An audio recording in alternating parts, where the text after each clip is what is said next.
Morning, everybody. Good morning. Buenos dias. Buenos dias. Well, let's pray together. I'm going to hand kind of the lead of the discussion over to Noah, just to kind of in line with some of his heart to, be, to share Chinese culture. He and Emmanuel had such a wonderful number of years, probably 2 or 3 years together with the Analects. Prior to, that was a long time ago. That was like 2018 to 20 and 21. And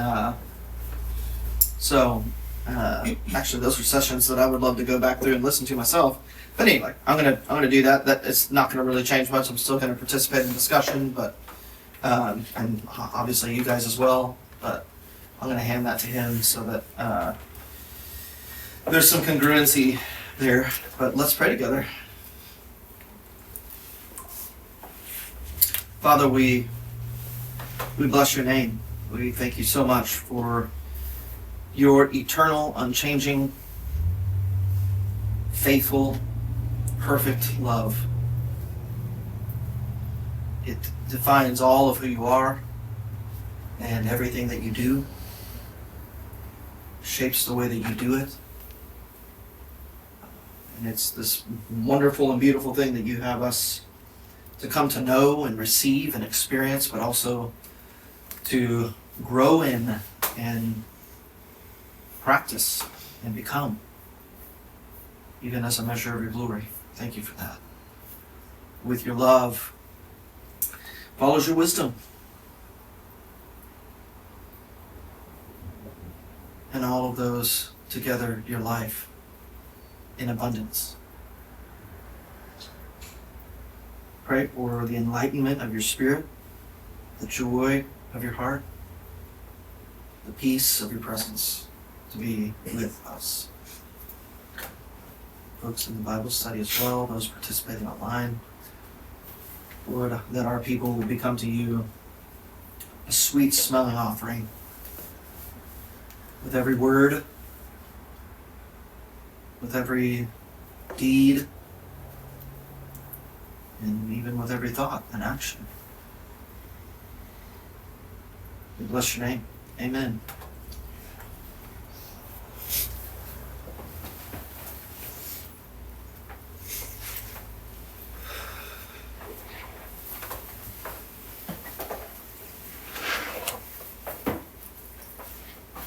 We're on 14, right?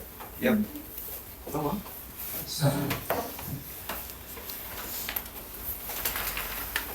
Okay.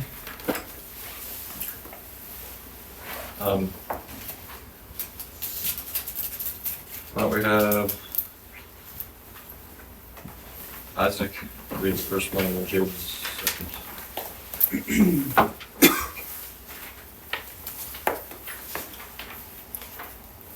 Master said, Zhang Wuzhong took the walled city of Feng in order to demand from the Duke of Lu that his half-brother be made his successor, although he said that he was not trying to force his lord's hand.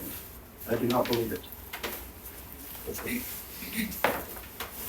Zhang Wuzhong, as we saw in 1412, was a wise minister in Lu. As a result of machinations by the Ming family, who slandered him to the head of the Ji family, Zhang was forced to flee the state and take refuge in the neighboring state of Zhu.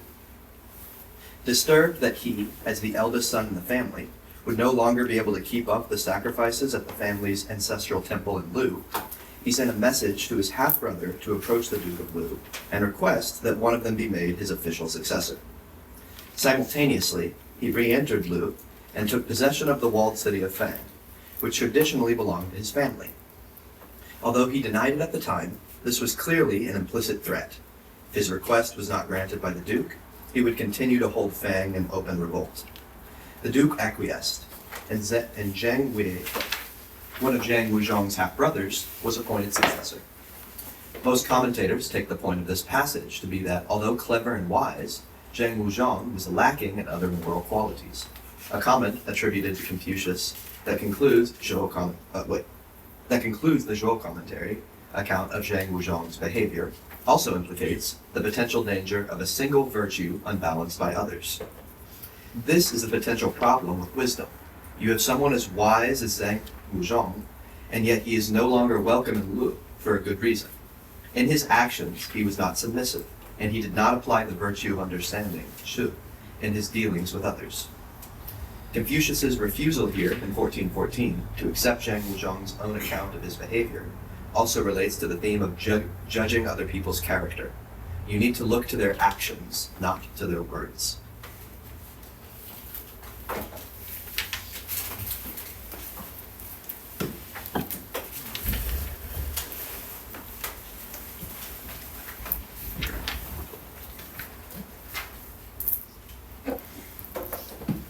Elijah and Benji, read the next one too. Who reads first? You go ahead. Master said, Duke of Wenjin is crafty, but not correct, whereas Duke Huan of Qi was correct, but not crafty. Duke Wen reigned as the second of the official hegemons from 1636 to 628 BCE, and Duke Huan reigned as the first of the official hegemons from 681 to 643 BCE. Commentary to 320 and 1416. The traditional explanation of Confucius' judgment is that Duke Wen of Jin arrogantly summoned the Zhao king to make a court visit to him to participate in the hunt, in order to successfully show off his own power and enhance his own prestige, whereas Duke Huan dedicated himself to public duty at the expense of his own interests.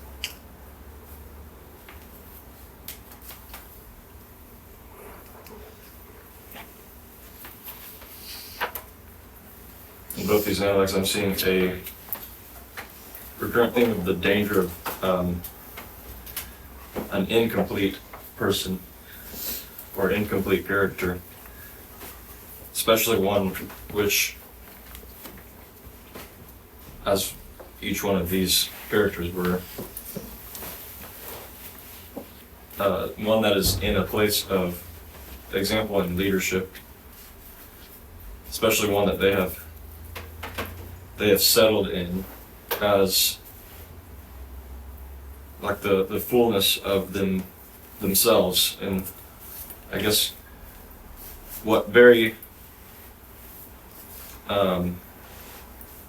obviously to me is indicating that they've lost the learning and the student's heart.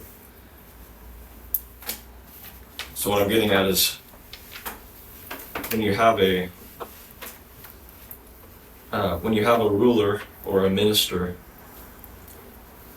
who has kind of settled into the character that they portray, and when that character has not been brought to a completeness, there's something that's lacking in it, then it doesn't mean that there's nothing good that comes as a result, but that one hole in their character, that one empty or undeveloped space in their heart, if you will, it grows or it becomes manifest as the reign or the rule, which is really only the expression of this minister, this ruler's heart, goes on.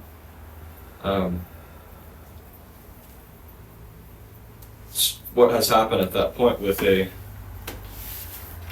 Zhang Wuzhong or a Duke of Wen, Duke Huan, whoever it is we're looking back at not just an incident, but we're looking back at the course or pattern of an entire life. And what becomes evident in it is that there was not a learning heart, a malleable heart. because there was not the reaching of a complete heart. So reading book 14 without the context of earlier books, where that actually is the primary subject of that that importance of self-cultivation, or being cultivated, having, or being learned, or shui. Hopefully I'm pronouncing that right. Is a much more important aspect to eventually becoming a ruler in a place of influence than is immediately obvious when you're just seeing Confucius speaking to disciples who maybe have not quite reached that place of influence yet. Not because, not merely because they consider themselves to be at that time before Confucius disciples or students, but because what Confucius is really doing at that time is instilling in them a pattern that they will carry with them for the rest of their lives. They never won't be students of life, in a sense. But what we see with rulers that the master is pointing out as maybe being developed in one area but lacking a lot in the other is that these are men who have stagnated their learning heart. They've plateaued at a place where they don't learn. They're no longer refined. They're no longer ascending that mountain of learning, which is very evident in the incompleteness of their character. So this is not the only book that Confucius does so, but when we see these points in which, or these many Analects in which Confucius is drawing an example from a character, one that kind of seems to balance itself out a little bit, because he doesn't just point out bad qualities, he's also pointing out strengths in these people. It still remains not as just a neutral case study, but as a warning to his disciples, because as we see with some of his disciples, like Zixia, or the one we know really well, but for some reason I'm forgetting his name. Zilu, yeah. And then you have Yan Hui. I know. You have people that even in their time of discipleship, so this is kind of the early period of their growth as individuals, you see what has come to be formed in them as very obvious strengths and very obvious weaknesses. And there is actually an Analect that, there are a couple that we've looked at together, I think some months ago, where Confucius is saying the gentleman will always be sure to point out the strengths, but he'll also be sure to note, not harp on, but to note, very wisely discern the weaknesses or the shortcomings. Especially when you have a discipling influence in a disciple's life. And so, with examples like we just read, there is I am sensing a pretty distinct warning on Confucius' part as to the result of losing the student heart, losing the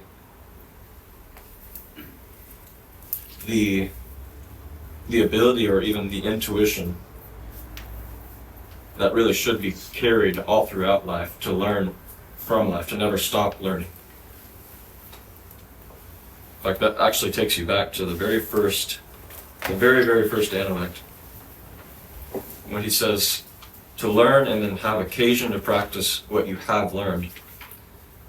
Is this not satisfying?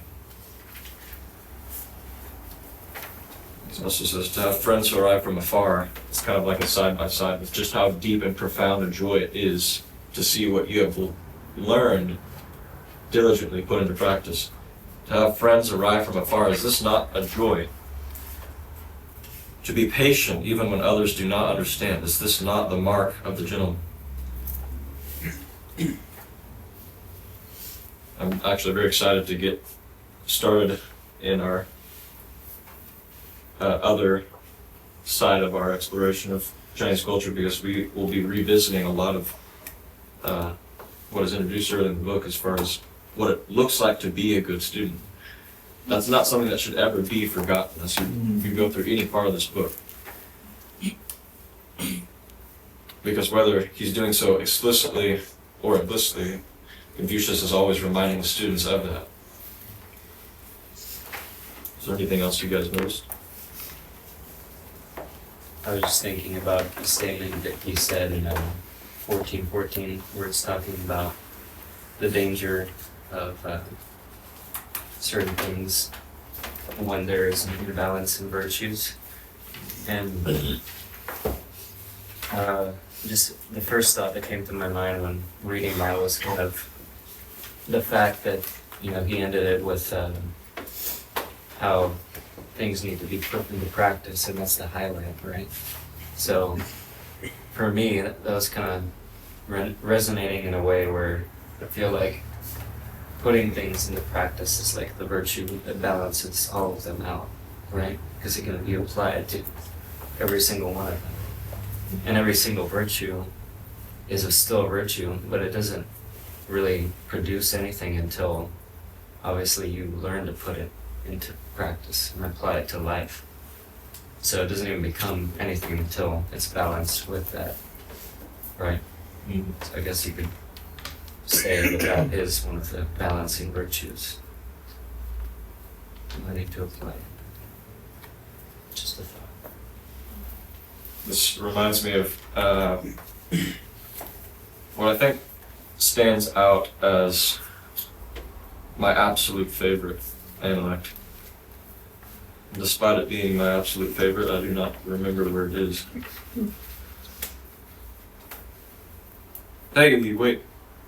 Found it. Yes, I have it bookmarked. We've looked at this before, but it carries so much in it that I think you could read it a dozen times and only get a fraction of what it has to offer.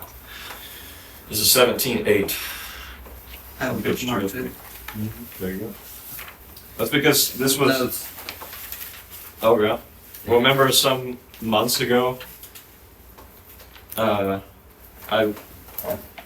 guess I kind of received a bit of a revelation. I've not even recalled this whole time until just now. That the love of learning, which we'll see is like this mediating factor to all other virtues, is equivalent with, is actually one with death to self. So reading 17:8, the master said, "Zulu, have you heard about the 6 virtuous words and their 6 corresponding vices?" Zulu replied, "I have not." "Sit and I will tell you about them." As Confucius explains, Zulu had stood up to answer the master as required by ritual, and therefore the master tells him to take a seat. There's a bit of a pomp and circumstance proceeding that's very important. Loving goodness without balancing it with a love for learning will result in the vice of foolishness. Loving wisdom without balancing it with a love for learning will result in the vice of deviance. Loving trustworthiness without balancing it with a love for learning will result in the vice of harmful rigidity. Loving uprightness without balancing it with a love for learning will result in the vice of intolerance. Loving courage without balancing it with a love for learning will result in the vice of unruliness. Loving resoluteness without balancing it with a love for learning will result in the vice of willfulness. I guess it would be worth reading that commentary just to get the context. The 6 words are the 6 virtues named, each paired with an attendant vice or obscuration. Learning is presented as a force able to restrain or regulate the inherent emotional stuff of human beings, which would tend towards excess if left to develop on its own. Reference 8.2, or the restraining force is ritual. The discipline provided by training in ritual and traditional cultural forms allows one to reshape one's native substance and hit on the mean of virtue. The description of the 6 virtuous words and their intended vices is reminiscent of Aristotle's discussion of the virtues and their excesses and deficiencies. Aristotle describes his virtues as the mean, necessities or whatever, as the mean point between 2 extremes. Truthfulness and straightforwardness, for instance, is the mean between the vice of excess or boastfulness and the vice of deficiency or self-deprecation. Although Confucius discusses his virtues in pairs, the virtue and its excess, when not restrained by the rights for learning, rather than triads, the virtues and its excess and deficiency, the basic conceptual structure of the mean in Chinese zhong, or the center of an archery target, see how it all comes together on this? Is very similar, based as it is on the metaphor of a physical continuum with extreme ends or edges and a desirable midpoint.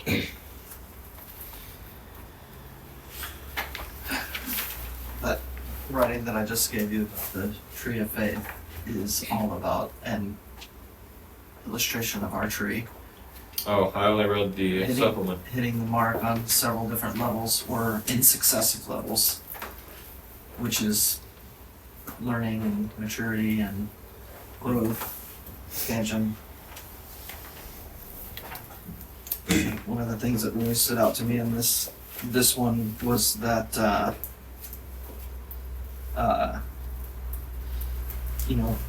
in kind of pairing up with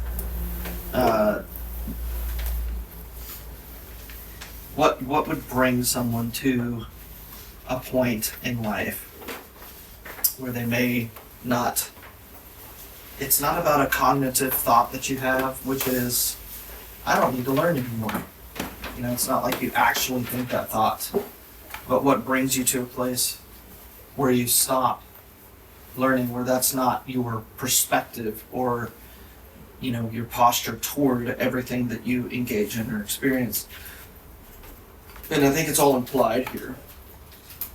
And in 1414, like Benji mentioned, the danger of a single virtue unbalanced by others. There's a potential for a particular virtue in life to cast a shadow on that which is lacking. So it's almost like you can't see it. So you become self-deceived in that you've achieved something. And then once you, in your inner person, in your way of thinking, you believe you've achieved something, you also correspondingly believe that what you do is right. And so you can't see your fault. And further, you defend your actions. Which is very interesting related to 1414, because he says,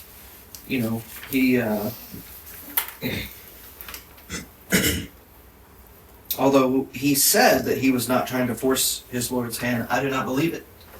Well, the whole point that Confucius was making in bringing up the instance was to point out that not just this guy's a liar, but he doesn't even see himself. So the great deficiency is not seen by the person. And so when you're not postured to be a student of life, of people, of relationships, then you even lose your own motive. Your motive is, you're deceived by your own motive. You defend it. You actually go from teachable to not just not learning anymore, but becoming unteachable. That is a very terrible place to be. You can't teach someone who doesn't want to learn. And you certainly can't teach someone who thinks that they already know. You can't. There has to be that's where contriteness and humility come, are not simply about a lowly form of posture, but of a willingness to learn, to always learn. That's true contriteness. And humility then enters in to any scenario with the possibility that there is something to learn from it before it ever plays out. It's a default.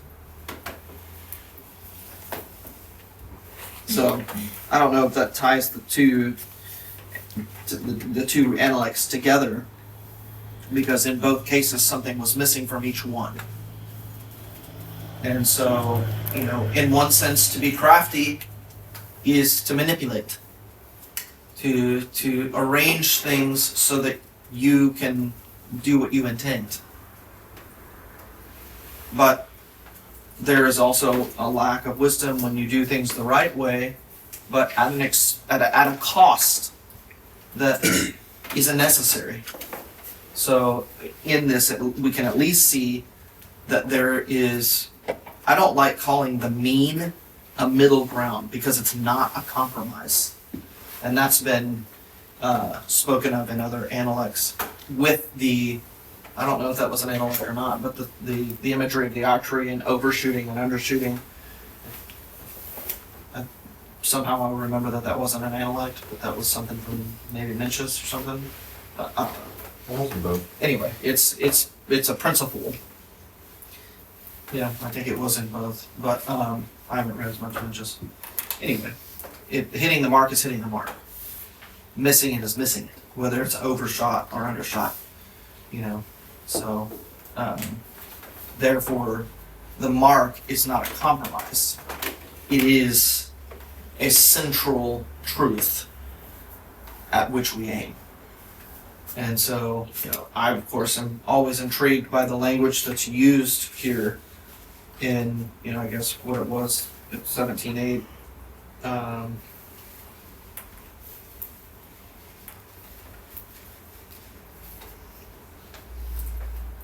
The center of an archery, the mean being the center of an archery target.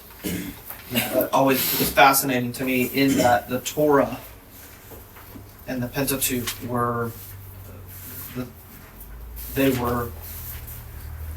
basically the direct meaning of that instruction was to instruct so as to hit the mark, is the literal meaning of the Torah.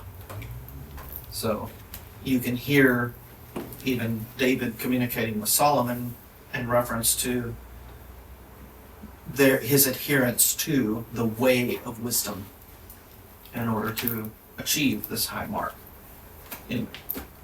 Interesting correlations there.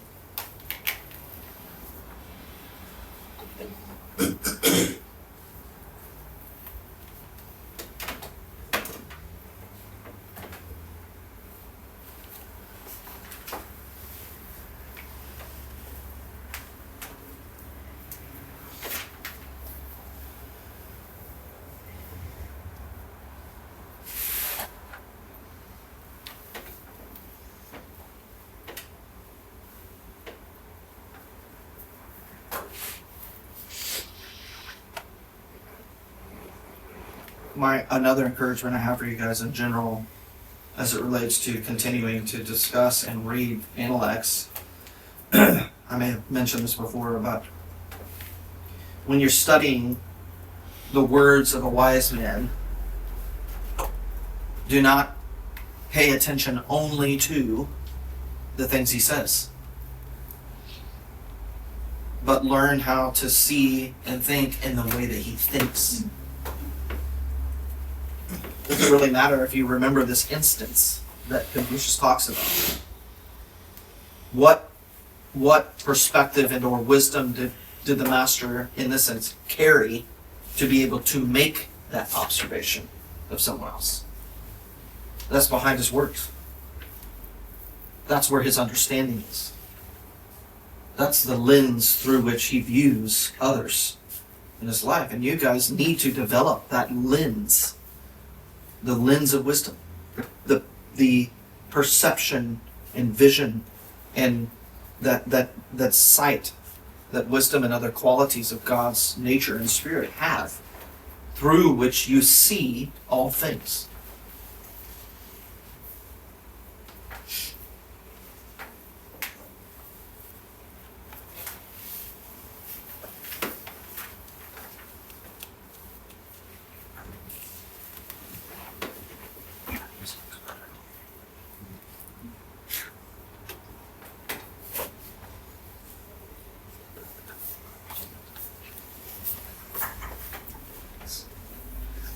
I'm admiring this Chinese over here.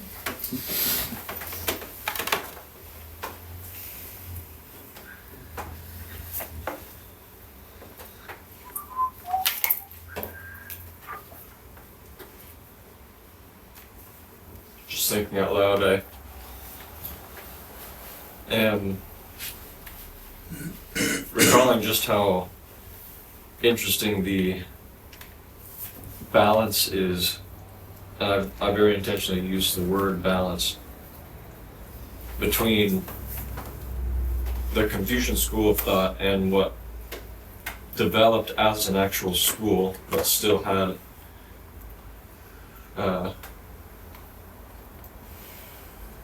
adherents before it actually became a known school. These adherents lived during Confucius' time as primitivists. But the balance between Confucius' school and what became known as the Taoist school. And that is that the Confucians, or the gentlemen, what are they called again? Junsa, I think. What are you referring to? What it looked like to be a complete Confucian gentleman. I think that's what they were called. Like, the opinion is Junzi. ZEI? No, Z just CI. Anyways, Translate. what I am seeing, and I really am thinking out loud here, some thoughts are being complete, is that you have a lot of reflection and self-knowing and analysis in the Confucian school. I mean, that's the very first thing that's mentioned. That phrase we become very familiar with from the Great Learning, where it says, first I learned about the world around me, then I learned about myself, and going on and on until you bring peace to the world. You have self-reflection, self-cultivation, but much of what the movement and direction of Confucian teaching is very positive. It's always building something. It's ascending to some point. But in what is a pretty down to earth and practical way. And what Confucius did is bring that as a possibility, as something accessible to all people, even if you were a common person. When before it was just something given to rulers, to those who were aspiring unto rulership. So he made it universal. With the Taoists, and this is why I think the Analects are probably overall more helpful to look at. The Taoists were very much about the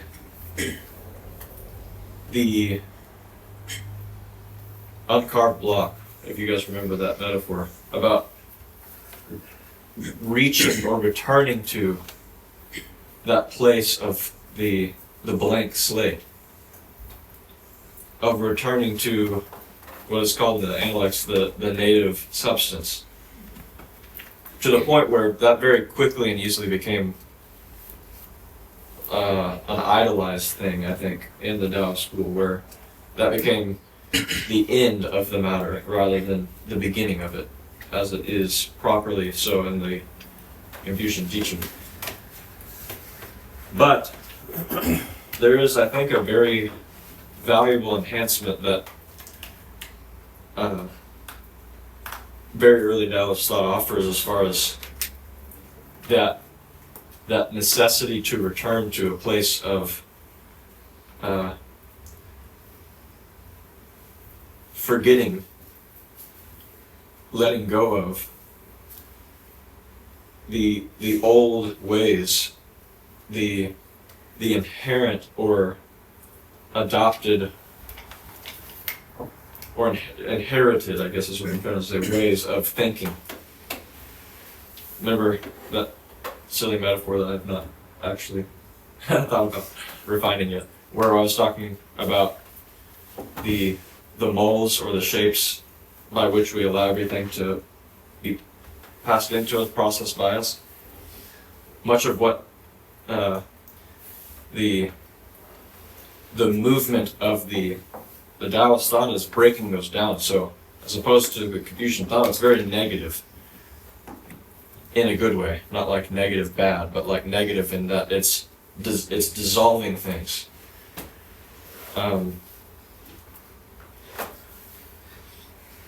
And no, I'm not doing anything special by trying to like reconcile the two schools. That people have been doing that for a very long time. Actually, they were called esoterics. No, eccentrics is what they were called. We had people that tried to see the similarities between Confucian school, Taoist school, and many times actually Buddhism as well, which is also has a very negative, dissolving, let go of everything kind of thrust. But I'm interested to see where we're taken in that side of things, which I see is as working very much into this regulating place that something like the love of learning, even the death of self, has in everything we do learn, everything in us that needs adjustment, everything in us that needs to remain in a malleable or pliable state, so that we're not, as we spoke of earlier, plateauing in some finished state or acceptable to us state of character or being or state of heart. This love of learning, as I believe death to self is an attitude that your heart has. So the reason I mention this is because you don't see something like the sentiment of, or the attitude often carried with death to self in the Analects, but it is very prevalent in something like the Tao Te Ching, where that the self and desire, things of that kind, are things that actually lead to incompleteness. It leads to a lack of harmony and naturalness in your being and character. But learning to let go of and dismiss the self and its impulse overall is something that will allow you to enter into, kind of serves as the beginning of the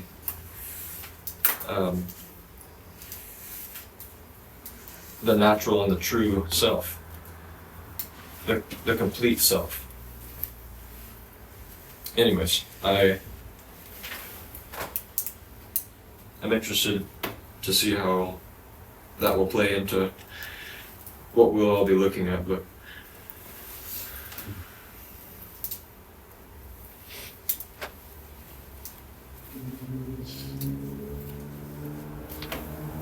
We could try to read the next one. I actually think the next two again are very similar. Could probably be read as in one entire intellect. So I guess I could pick 4 people to read now.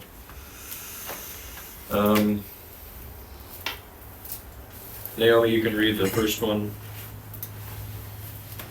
I guess I'll read the second one. And after that, Elijah can read the third one, and then Benji the fourth. I don't know the names. Try your best. Zulu. Zulu said, when Duke Huan had his brother Prince Zhu murdered, Xiao Hu died for his master, whereas Zhang Wuzhong did not. Go ahead, sorry. I know. He then added, does this behavior not fall short of goodness? The master replied, it was Zhang Zhong's strength that allowed Duke Huan We can't really do that. on many occasions to harmoniously unite the feudal lords without the use of military force. But as for his goodness,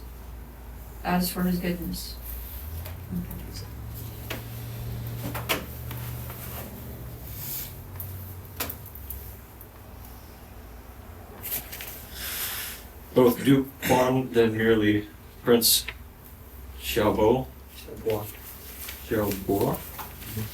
and his elder brother, Prince Zhu, had been in exile from Qi, the latter having taken refuge in Lu under the protection of his retainers Shahu and Guanzhong. When Duke Xiang, the older brother of both Zhu and Xiaobo, died, Xiaobo managed to get back to Qi before his brother and seize control of the state. In order to consolidate his position, he then demanded that the Duke of Lu execute his brother and send the 2 retainers back to Qi. In his grief and out of a sense of loyalty to his master, Shahu refused to return to Qi and instead killed himself. Guanzhong, on the other hand, willingly returned and eventually became the newly established Duke Huan's prime minister. Zulu clearly disapproves of this behavior and expects Confucius to share his moral outrage. Beginning with Kong and Guo, the standard interpretation of Confucius' final assessment, Wuqiren, literally like his goodness, has been to understand it either with an implicit who before it, who could match his goodness, or as in the sense of such was his goodness. Such high praise has caused consternation among commentators, considering the negative attitudes expressed toward Guanzhong in 322, as well as the fact that he was serving a hegemon rather than a legitimate king. Sure follows Kong and Guo, but tries to explain away the contradiction by adding probably what he meant is that though Guanzhong was not quite a truly good person, his beneficence is extended to all people and therefore his achievements were good. A more satisfying way to reconcile 14, 16, and 17 with 322 is to follow commentators who understand Wuqiren like the that man in 14.9 as a non-committal, but as for his goodness,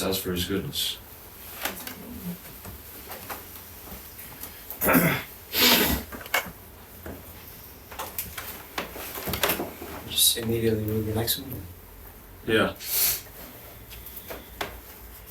The Wong asked, Guangzhong was not a good person, was he? When Duke Huan had Prince Jiu murdered, Guangzhong was not only incapable of dying with his master, he moreover turned around and served his master's murderer as prime minister. The master replied, when Guangzhong served as Duke Huan's prime minister, he allowed him to become hegemon over the other feudal lords, uniting and ordering the entire world. To this day, the people continue to enjoy the benefits of his achievements. If it were not for Guanzhong, we would all be wearing our hair loose and fastening our garments on the left. How could he be expected to emulate the petty fidelity of a common husband and wife, going off to hang themselves and die anonymously in some gully or ditch?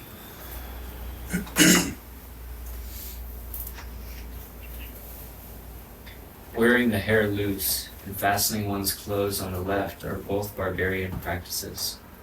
Wuzhong is credited with helping Qi to unite the Chinese feudal lords, and thereby preventing the Di barbarians from overrunning China. Confucius's point is thus that all Chinese of his age owe Wuzhong a debt for saving them from having been born as subjects of alien, barbarian masters. The petty fidelity of a commoner is perceived as arising from their strict monogamy. Monogamy. What does that mean? Being married to one person. A commoner not being able to afford the upkeep of concubines. As Leggy puts it, Confucius's retort is essentially, do you think Wuzhong should have considered himself bound to Jiu? As a common man considers himself bound to his wife, and would have had him commit suicide, as common people will do on any slight occasion.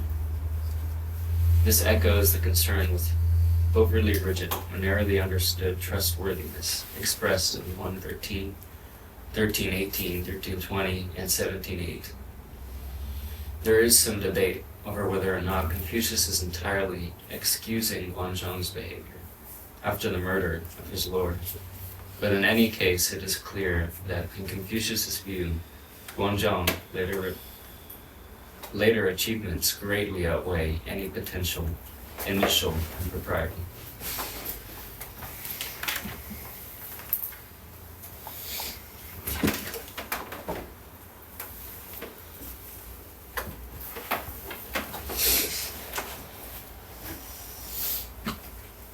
Yeah, I mean, for like the ending part, the reason that's kind of confusing is because it is left intentionally ambiguous. I don't know if the 1417 makes sense, but it's essentially saying that Confucius recognized that he did good things later with his life, and so for whether or not that initial decision was good, he kind of left that intentionally ambiguous. I think maybe because he thinks it doesn't matter because he did good later. If you're wondering, what, he actually looks like, or the kind of attitude he's expressing when he says, but as for his goodness, he's like but as for his goodness, like that kind of thing, you know what I'm saying? Is that what you were? Yeah, I was just wondering where it was repeated. They did the same thing with another line. I think it actually mentioned it. Yeah, that man. That man, yeah. You guys understand what a hegemon is? Mini ruler. It's someone who basically rules through their capable force and not necessarily because there was a formal passing of authority. So, But also not quite as king either. well, that would be formal. Sure, okay. So, a hegemon is someone who rules by the strength of their own power. So, I think, formality is one thing, but hegemon is kind of what it's almost synonymous with like being a dictator. So it is definitely having to do with force, but you could have been formally put in a place of rulership, but still rule as a hegemon. yeah, it's a combo of both. So, but that's why there's the dispute about Wuzhong's what he did was right or wrong, because he gave way to a power that was exercised in a wrong way. But the amiable or the admirable aspect of what he did was that he used the continuation of his life and position with this new ruler as a means to help make decisions that would be better for the people. And so Confucius is talking about the disparity of taking your own life because you're so committed to your leader when they died, versus using your life for something that's greater than those types of commitments. So he looks more admirably on that. But that doesn't mean that because he did that, that he was, essentially a good man in the way that they describe goodness, There's a lot about that scenario that we don't really know. We don't know if he was afraid for his life and that's why he did it, and then he changed and did better things afterwards, or all of that's kind of left in the dark there. Maybe these guys had more context to it, but I don't know that we do, unless there's another account that's more detailed. I think it's also it's related to Guangzhong, like with that being a ambiguous decision, but I also think it's pointing out kind of how foolish Xiaohu was with his excessive uprightness. That 1318, where it was the father who stole a sheep and then the son reported them to the authorities. Right. It's just, that is the A vice. little over the top. Exactly, that is the vice talked about with trustworthy or uprightness not balanced with a love of learning. Is that that insistence on what is right, almost to the point where it's not even what is right, but it's what you view as right in your own stubbornness, to often either your or others' detriment. Yeah.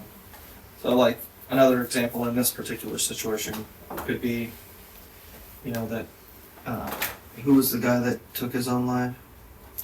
Xiaohu? Xiaohu honored his master and therefore took his life. But you could say, in a certain sense, that Guozhang honored his master's ways by continuing them with his life. Mm-hmm.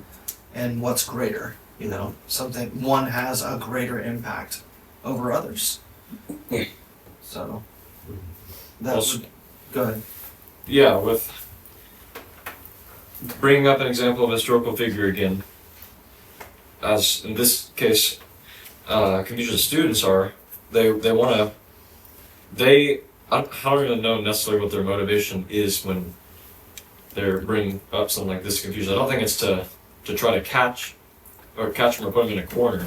I think they're sincere and What's real honor inquiry. seems to be the question.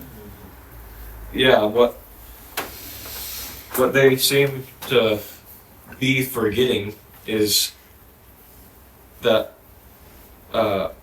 virtue and goodness don't always take the same appearance, but they want to point out cases in which their idea of what some virtue, in particular goodness, looks like doesn't seem to match what took place with a specific person and what they did. And even though he doesn't directly say this, Confucius is basically implying, and he has said this outright on other occasions,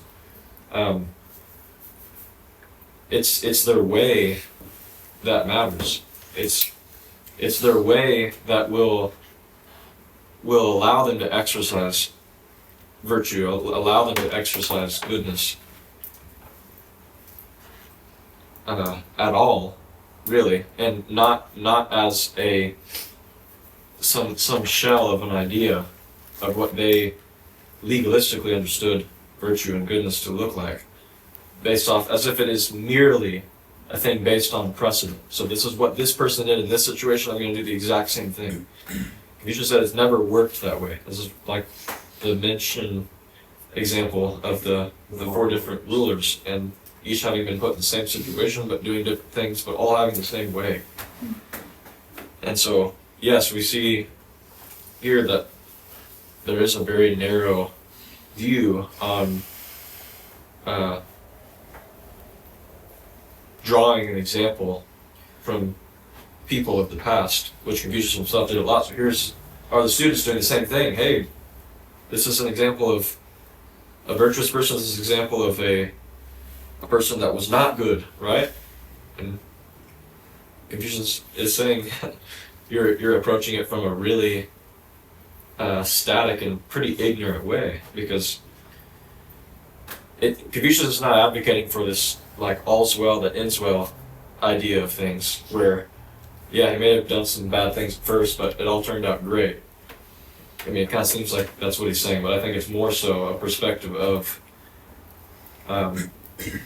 there's a way, there's a mean by which virtue is practiced. It doesn't simply follow virtuous action, it precedes it, it goes before it. And that's what I think the students very often missed. It's easy thing to miss when it's mostly in your head, not really in your heart.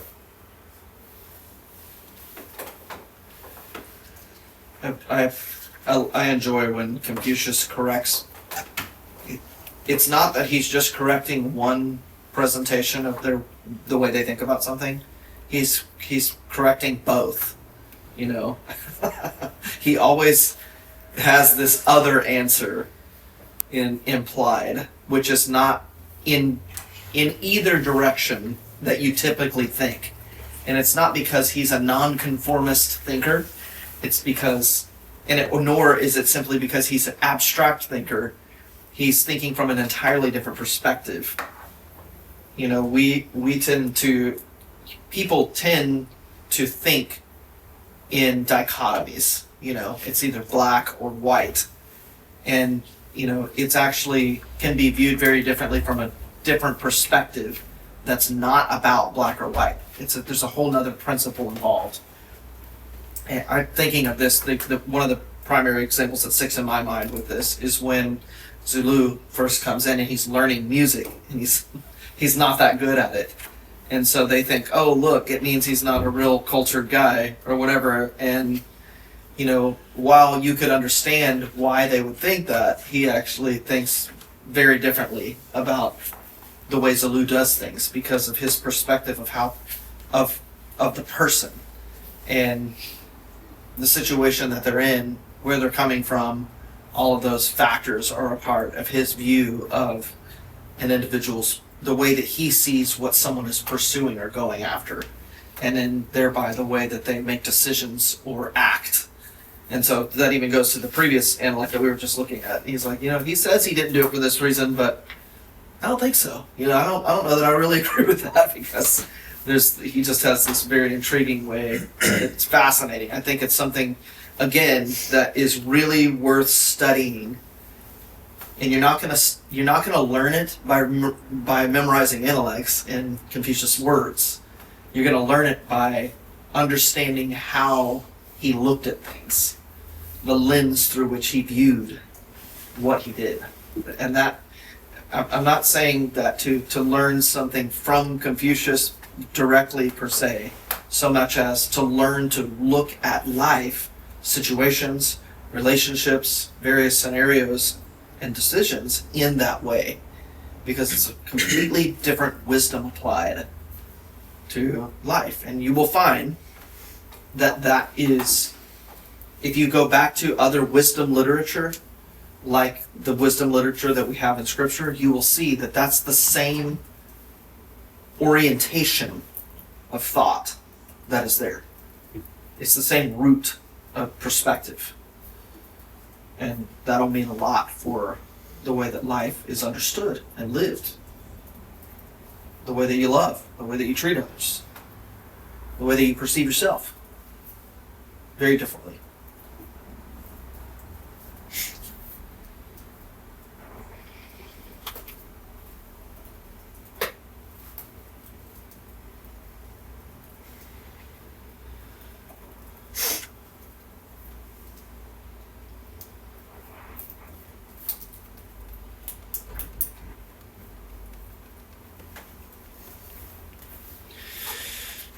All right. Kayla, do you want to pray for us? Sure.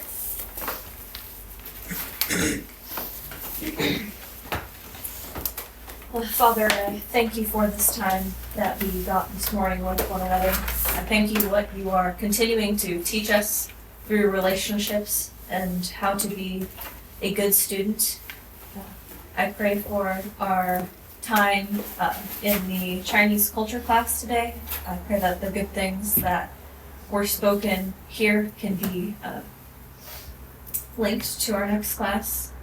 I thank you so much for Noah and Tim's heart to help us understand this. You are so good to us, Father. I cannot express in my own words how thankful I am to be living this life that you have given me. I continue to pray for the rest of our day and our time tonight, and that you would bless it and be in this time with us. We just invite you to be here in our culture center, and you be the culture that we are trying to follow. Thank you for this day. I thank you for the people you're surrounding us with. Amen.